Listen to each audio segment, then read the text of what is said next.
Hello traders, and I hope that you are all keeping well, and I hope that you've all had or having a good trading week so far. So in this video we're going to do a breakdown of this GJ short that I took, and it's going to be covering the screenshots that I sent today actually. So here's the trade I did that was sent out, and here's the trade that I took. The stop loss is there, by the way.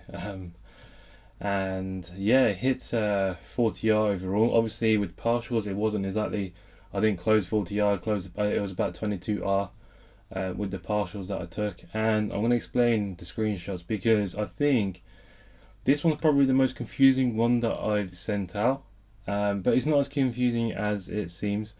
I think it was this one. Yeah, it was, which one was that? Part 5. So this one? Yeah, I think it was this one that caused most confusion. So I thought I'd do a video on it and explain a little bit about what's been said. And I'll be referring back to them to make sure I don't miss anything that is crucial. Actually, before I go, I just want to say thank you to, because I didn't say in the last video, I just want to say thank you to all the support and for you guys subscribing and liking the videos, as well as messaging me privately or on Instagram telling us like how useful the videos are, and I'm glad. It's nice to hear. So thank you. Anyway, let's get to this one. So the actual trade I did was actually initiated when price was somewhere here. So this is when I was alert because I missed the first move. But before I get to this, what we need to understand is where we are in space, right? So what we can see is, I've got my magnet tool on, haven't I? There you go. Let me get rid of that. I don't like it. There we go. So what we need to realize is that this was a new high that was created, and we have our trading range low at this point. Okay, so in theory we are, well, not in theory, we are bullish, right? We need to understand that. But the move from I think the trading range was massive. Yeah, so it's a 233 pip trading range, and this is similar to the Euro GBP trade that I broke down in the last video. I'm not going to wait, even though I want to look to go long, I'm not going to wait that whole time for price to get there. And not only that, I don't even know if it's going to respect it. So this is where trading what you see and not what you expect is comes into play. So what we need to understand is anything that's happening in here is minor structure. Our major structure is still bullish, right? Until we either break our invalidation points of structure, whether it breaks here or breaks there. Okay, so what can we see is we have this breaker structure here, and that was my grey lines. We have a breaker structure there. Let me just mark these all out. Oh, I didn't click on it. There you go. Another breaker structure here. So what we need to see what's going on first is we have this first breaker structure here, and then we have a mitigation. And that was a positive mitigation because it flew down after that.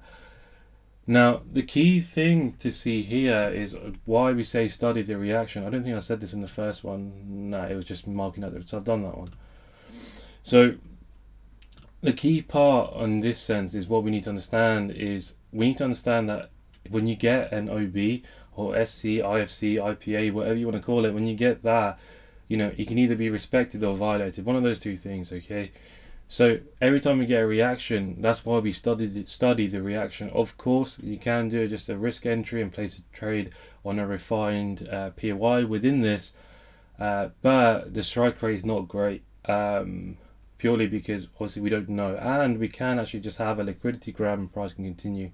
Whereas waiting for and studying the reaction will give you, will improve your win rate first of all, and it will help you confirm whether you're, well, it sort of ties in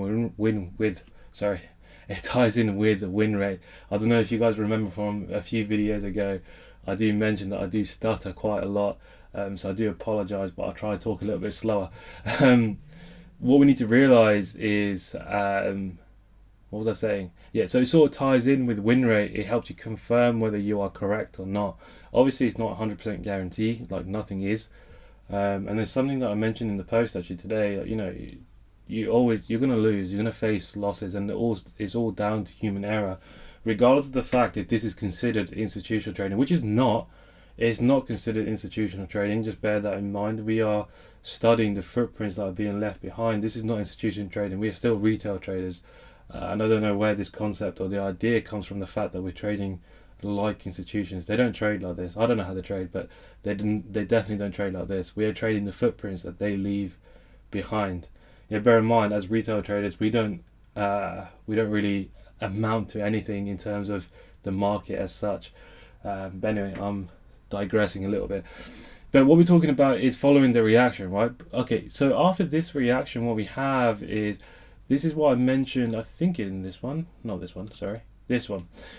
What I'm talking about, the pricing inefficiency and efficiency. So pricing is pretty efficient. So in terms of price going up to here, to the last mitigation point, it doesn't really make sense, okay? But we still need to think that our invalidation point is still here, okay? Because that was the last point of mitigation. Now what we can see is at least 50% of this wick has been mitigated. So I don't think, or I'm assuming that price doesn't have a reason to go any further up, okay? And then what we had is a second breaker structure which derived from here. Now alternatively, actually it wasn't this part, but this whole move derived from here. But then if I play this out, this is where it gets confusing. Let me get to here, sorry. This is what can throw a lot of people, because some people were looking to go from shorts. They were looking from here. Why? Because this is the move, but this is the OB that led to this break structure, right? However, it doesn't make sense in terms of order flow, because order flow is transitioned from this point. Because if we're expecting a bullish move, right, price violated here, right, this huge wick where we should expect a potential reaction for price to continue, right, but it didn't do that. So this was the first sign of a transition of order flow, and that was confirmed by this mitigation point, which led to the breaker structure. So now order flow as we see it is bearish on this 4-hour time frame, right? And for me, the 4-hour time frame is one that I mainly focus on. I generally don't look any higher, because I do like to swing trade, but I don't like to position trade. Position trading is a bit too boring for me. So 4-hour daily is generally my higher time frame that I focus on. But what we need to think is, does it make sense for price to react here? The answer is yes. It makes sense if we had a reaction here and price continued, but in terms of order flow, it doesn't really make sense. And we still have this plenty of imbalance that still needs to be filled. Part of it was filled, but it still needs to be filled. Obviously, it doesn't need to fill straight away. It can fill whenever, but I personally didn't feel the confidence behind taking the trade. But even then, I don't look at the charts unless my alerts go off. My alert was set on this line anyway. The thing that I was talking about here is, was it this one? Not this one.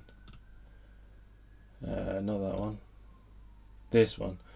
So obviously, because price is bullish, right, what we can see is this is a potential mitigation play that's happening, right? But the issue is, and this is why I say study the reaction. I'm sorry if you can hear the police cars behind me. There's normally never this much noise around me, but I don't know what's going on outside. Oh, that's an ambulance. I don't know if the mic is picking that up. In the last video, I caught every single noise possible. But anyway, what we can see is from this reaction, it's failed to break the high. But this can consider that this can be a potential reaction to here. So buyers are probably looking to get in here, okay, and they probably are in, and sellers are looking to get in at this point, okay. So what's actually happening here? We've got liquidity here, liquidity here, liquidity in these traders, liquidity in these short traders, right? So in this situation, what we have is these sellers amount to nothing. These buyers are probably to get taken out of break even, or some of them are looking to get in again, if whatever criteria they're looking at, if it's met. That's my assumption at that point, okay. But what I can see is it's struggling to go higher, but it's also struggling to go lower. But that could be seen as reluctance, and price and obviously gone on to break this structure point. However, in terms of order flow, you need to ask the question, does it make sense to have a reaction of here? And the answer is yes, in my opinion. You have to bear in mind, this is my view, your view can be different. Now that we have this reaction point, the point of invalidation, I don't know what's going on outside. Again, I'm sorry if you can hear the ambulance or the police, whatever it is. Apologies. But now our point of invalidation is here, right? So we have this reaction point. Have I missed anything that I didn't say? No. I've explained that one. There we go. So now we go to the 15-minute time frame. The reason I went to 15-minute time frame because I missed the initial move. It was very early. To be fair, there wasn't anything that was there wasn't really anything there that sort of stood out to me anyway in the lower time frame.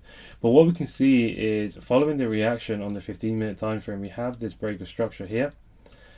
Now this part is what gets confusing. So what we can see is we have another break of structure, so that leads us with 2 POIs. Now in theory, and for some people, obviously that's the last buy before the sell move, and this can class as a mitigation, and it's really small. But what we need to think about is we have a very small imbalance, which is basically been filled by this wick, but there's still imbalance there. And for me, the extreme of that range is still up here. So price can still, in my opinion, can come up here. And the fact that we have this wick that sort of is pretty much coming to surpass this one is pretty high, indicates that there's selling pressure there, right? But for me, what we need to think about is this could potentially be a mitigation play of that buy to sell candle, right? So in theory, we can have our point of validation here. However, I didn't do that, and I didn't see it that way because I kept my point of validation, the overall mitigation, because I was unsure. Now, if you're unsure of anything, go for the safest option. And my safest option was to consider both of these as my POI. Obviously, my main one was this one. Okay, what we can see is we have this whole move, and it took a while. Oops, because when I sent it to the students, price was like somewhere here, I think. Where did I send it? I sent it, yeah, price was just about where it is now. It was about here, and then it took a long time to reach the POI. Let me mark this out so you know what part I'm talking about. There we go. Let me play this out. Have I missed anything? No, I've done that. So that's what I meant by query mitigation on that point. I don't need to explain that. That's pretty obvious. And yeah, so let's play this out. So the reason why I studied the reaction again is purely because of the fact we had this POI above, and price could have obviously went higher. Otherwise, I could have set an order here, which still would make sense if you wanted to do that. But because, as I said, I was unsure, I wanted to study the reaction again, and the stop loss, I think, what was it? It was pretty big. Yeah, it was about 9 pip stop loss, which for me was too big. If I did half of it, obviously it would have been 4.5 pips stop loss, which still, I'm not saying it's big, but it's still somewhat sizable for what I'm used to using. So I decided to study the reaction again, and this time I went to the 1 minute time frame. Now this is where it gets a little bit confusing to understand. So what actually happened here is we have this high which went on to break this structural low. Now this candle here is responsible for this break of structure, but what we need to look at is that this wick is what mitigated it pretty much. Okay, some people like to use the body as the mitigation. I'll use the whole candle and the wick for mitigation play. And in terms of imbalance, it doesn't make sense for price to even go up there, to be fair. So in my view was the fact that this wick mitigated that OB, which caused that move to come down, right? Again, what I ended up doing was I went to the 5 second time frame, which why did I do that? Okay, no, it's fine. I went to the 5 second time frame to understand what was going on in here. Now this probably wouldn't make too much sense in terms of our methodology. So our vertex criteria and our vertex model was met in here. So what happened was, let me go back to this. So our vertex model entry type 1 was met as soon as this first break actually occurred. Okay, then what I did is, because of this wick was an area of interest for me, I confirmed and I studied the reaction from that wick. So my entry point wasn't even there, my entry point was here. I studied the reaction off that wick and then got an entry on the 5 second time frame just to confirm it even further. Now that is me being extra cautious. I didn't need to. I could obviously set an order here, but as I said, because if I was to set an order here, which obviously I could have done, I would have placed my stop loss above this high, because that is the last mitigation, right, in theory. And I could have had a 4 pip stop loss, which again is great, but because I was a little bit unsure, I wanted to confirm it again, and I had the time to do so. I was actually at the charts to follow this trade on, and what it allowed me to do was find this mitigation point, which was here, and this now became my point of validation. So I had my stop loss a little bit tighter. It was 3 pips on this one, and I had a safer trade, and I had full confidence in the fact that I confirmed and studied the reaction, I think 3 times from the overall. Was it 3 times? Let me count this again. That's one reaction, 2 reaction, 3 reaction, 4 reaction. So I studied the reaction 4 times to confirm that I'm going bearish. Now again, you have to think that that was me being overcautious, and the issue is, if you are following the reaction every single time, or if you're following it too strict, or not even that, if you're following it too much, what you can do is price can just tap appear white and fly. That is the downside to doing what I've done for this trade. It's not something that I do on every single trade that I take. It was just this situation where I was a little bit unsure of, and I wanted to be confident taking the trade. As always, you have to take the trade with no fear, and you need to have good reasoning to do so. And I didn't have that reason until I studied the reaction again and again and again to give me this overall move. Now usually I do keep a small percentage running, but at this point I didn't, because I expected a bullish reaction from here. So my trade closed out at this liquidity point, this low, at 40R. So the trade didn't take too long, to be fair. When did it trigger? Triggered there. What did it take? Just over a day and 6 hours. What's that, 30 hours to reach target. But price is just dropping down. So with that being said, now the last mitigation point is here, so it's good to study some sort of reaction coming from, because the only point I can see is here. But we also need to consider the fact that we have this reaction point. That's the point of, let me get rid of that, let me get rid of this, I don't need this anymore. Actually, I'll leave it on there. What we need to think about, our last mitigation point was here, so point of validation now becomes, if I can click it, let me click this one. Our point of validation now becomes above here, because that is the last mitigation point. So what we can expect going forward is some sort of reaction here to continue lower. That's because we are trading what we see, and I can get rid of that. But obviously bear in mind that price can go further up and mitigate something that's up here. Obviously you have to do your own refinement to work out what that was. Oops, I did not expect to do that. There we go. But yeah, so I hope this breakdown was clear, and I hope it broke down what the post was essentially.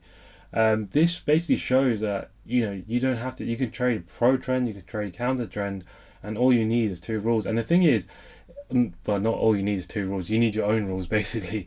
You don't need our 2 rules, but you can make your own rules. But what I'm trying to show you is, if you have a system in place, and this is why I love rule-based trading, and the reason why I adopted rule-based trading is because I have that system in place that can allow me to trade counter trend, pro trend, intraday swing and scalp, which I don't scalp at all. I rarely intraday. It's very rare that I do so. I actually took a loss on an intraday trade on GU today. I don't know. I think I must have deleted it if that's how annoyed I was. Yeah, I did. I got rid of it. Where was it?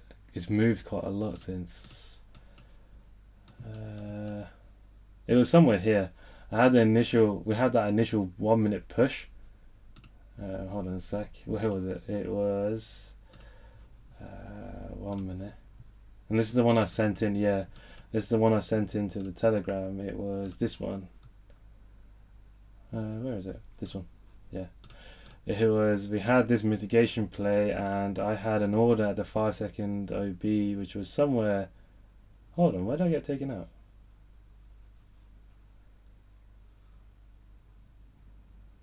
Bear with me. Let me check where that was. Was it GU? 1 minute time frame. It was somewhere here, I believe. Breaker structure. You know what? I can't. I don't even know where it was now. Where was it? Let me move this to the side. It was this move here. Oh, there we go. That's why. Apologies. There we go. Yeah, so that's why I had a 5-second OB that was in this wick. I had a brain melt there. I was going to say, where did price go? Yeah, so I got taken out here. And for me, it made sense to take the trade, but that was fully based on the lower time frames, just because it's been a very slow week and I had time on the charts and I followed that. So I took a loss today. And if I just recap quickly, and I won't go over this one in detail, I didn't take this trade anyway. But from the last video, as I expected and as I said, we expected the reaction point here, and that's exactly what he's done, and he's met that 4-hour low, and he met this 4-hour low. So hopefully you should have taken partials here or taken some sort of profit off the table. Now what we can expect is for price to probably come back to here, point of validation is above here, and have a reaction to continue lower at this point. But anyway, I hope this video was useful. I think I've spoken enough now. Enjoy the rest of your trading week, trade safe, and I hope you look after yourself and your family and your loved ones. And for now, take care and trade safe.